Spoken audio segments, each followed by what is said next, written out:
સુરત જિલ્લાની માંડવી નગરપાલિકા દ્વારા સંસદમાં રજૂ થયેલ બિન વન નેશન વન ઇલેક્શન અંગે ખાસ સામાન્ય સભા બોલાવી સમર્થન આપવામાં આવ્યું.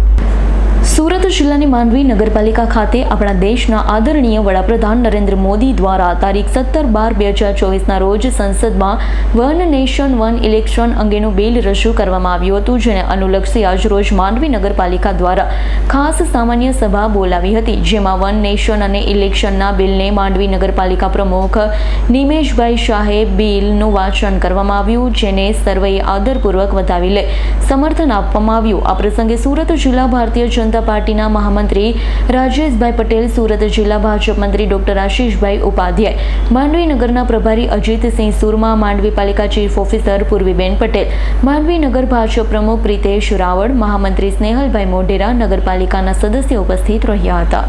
જીતેન્દ્ર સોલંકીનો રિપોર્ટ, S9 ન્યૂઝ, માંડવી. અમારી તમામ માહિતીથી અપડેટ રહેવા માટે જોડાયેલા રહો S9 ન્યૂઝ સાથે.